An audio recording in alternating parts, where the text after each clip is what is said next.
Hello दोस्तों, स्वागत है आपका हिंदी साहित्य विद शबनम में। आज हम लोग आदिकाल के इस सीरीज़ के लास्ट वीडियो को देखने जा रहे हैं। तो चलिए प्रश्नों को शुरू करते हैं। हाँ, अगर आपको ये सीरीज़ अच्छा लगा तो आप लोग एटलीस्ट एक कमेंट करके बताइए कि वीडियो कैसा लगा, जितने लोग भी इस वीडियो को देख रहे हैं।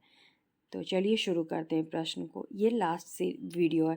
एक नार ने अचरज किया, सांप मारी पिंजरे में दिया, जो जो सांप ताल को खाए, सूखे ताल सांप मर जाए। पहेली का अर्थ क्या है? मोरनी, दिया बत्ती, नेवला या लेखनी। तो अमीर खुसरो की ये पहेली है, जिससे प्रश्न अक्सर खासकर शुक्ल की पुस्तक में जो भी पहेलियाँ लगी हैं उससे प्रश्न बन ही जाते हैं। तो इसका उत्तर होगा दिया बाती। एक थाल मोती से भरा, सबके सर पर औंधा धरा, चारों ओर यह थाल फिरे फिर भी मोती उससे एक ना गिरे। पहेली का अर्थ हीरे जवाहरात, आकाश, मिठाई या दर्पण। इसका सही उत्तर है आकाश। अर्थ अर्थ तो इसका बूझेगा, मुंह देखो तो सूझेगा। इसका क्या है पहेली का अर्थ? पानी, तेल, दूध या दर्पण। अर्थ तो इसका बूझेगा, मुंह देखो तो सूझेगा। पानी, तेल, दूध या दर्पण। इसका सही उत्तर है दर्पण। खुसरो रैन सुहाग की, जागी पी के संग। खुसरो रैन सुहाग की, जागी पी के संग। तन मेरो मन पियू को, दो भय एक रंग। गोरी सोवे सेज पर, मुख पर डारे केस। चल खुसरो घर आपने, रैन भई चहुदेस।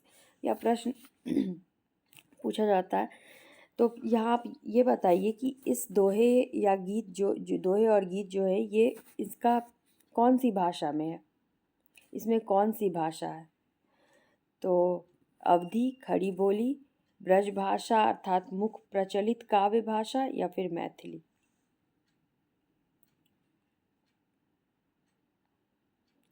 इसका सही उत्तर होगा ब्रज भाषा अर्थात मुख प्रचलित काव्य भाषा में यह पंक्ति है। गोरी सौवे सेज पर, मुख पर डारे केस, और तन मेरो मन पियू को, दो भय एक रंग जो है। खुसरो रैन सुहाग की, जागी पी के संग। तन मेरो मन पियू को, दो भय एक रंग। इस दोनों की ब्रजभाषा। जिस प्रकार हिंदी साहित्य बीसलदेव रासों पर अपना अधिकार रखता है, उसी प्रकार विद्यापति की पदावली पर भी। किनका कथन है? बच्चन सिंह, डॉक्टर नगेंद्र, आचार्य शुक्ल, हजारी प्रसाद द्विवेदी। तो ये आचार्य शुक्ल का कथन है कि जिस प्रकार हिंदी साहित्य बीसलदेव रासों पर अपना अधिकार रखता है, उसी प्रकार विद्यापति की पदावली पर भी। विद्यापति को कृष्ण भक्तों की परंपरा में ना समझना चाहिए। किनका कथन है? बच्चन सिंह, मिश्र बंधु, आचार्य शुक्ल, विश्वनाथ त्रिपाठी। तो ये आचार्य शुक्ल का कथन है। आध्यात्मिक रंग के चश्मे आजकल बहुत सस्ते हो गए हैं। बहुत प्रसिद्ध पंक्ति है, हम लोग सब ये कथन सुने।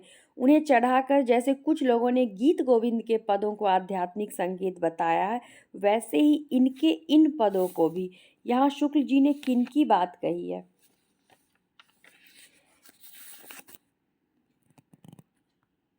सूरदास, विद्यापति, नंददास, चतुर्भुज दास।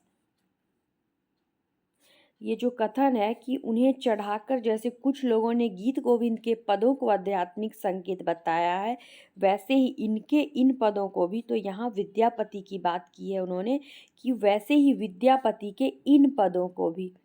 और ये तो यहाँ पे विद्यापति।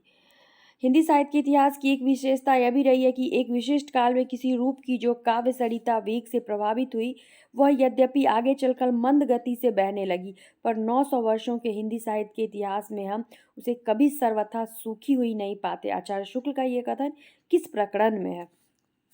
प्रकरण 1, प्रकरण 2, प्रकरण 3, प्रकरण 4। तो ये प्रकरण 4 में है। फुटकल रचनाएं बिल्कुल लास्ट में, लास्ट की पंक्ति है। मोटे हिसाब से वीर गाथा काल महाराजा हम्मीर के समय तक ही समझना चाहिए। उसके उपरांत मुसलमानों का साम्राज्य भारत में स्थिर हो गया और हिंदू राजाओं को तो आपस में लड़ने का उतना उत्साह रहा। हिंदू राजाओं को ना तो यहाँ होगा, हिंदू राजाओं को ना तो आपस में लड़ने का उतना उत्साह रहा, ना मुसलमानों से। तो यह शुक्ल जी का यह कथन किस प्रकरण में है? प्रकरण 1, प्रकरण 2, प्रकरण 3, प्रकरण 4। तो शुक्ल जी का यह कथन प्रकरण 4 में है। प्रकरण 4 में आदिकाल का क्या शीर्षक है? देशभाषा काव्य, अपभ्रंश काव्य, अवहट्ठ काव्य, फुटकल रचनाएं। तो प्रकरण 4 में आदिकाल का प्रकरण 4 का शीर्षक क्या है? फुटकल रचनाएं। बहुत ही महत्वपूर्ण है, बहुत सरल और बहुत महत्वपूर्ण कि आदिकाल में 4 प्रकरण हैं। चारों प्रकरण के शीर्षक आपको ध्यान रखने हैं। यहाँ मैंने प्रकरण 4 के शीर्षक की बात की है, तो वो फुटकल रचनाएं। इस तरह से आदिकाल का हमारा ये सीरीज समाप्त होता है। मैंने पहली बार कुछ कोशिश की है कुछ लाने की, तो आप लोग ज़रूर बताइए कि कैसा लगा वीडियो। धन्यवाद।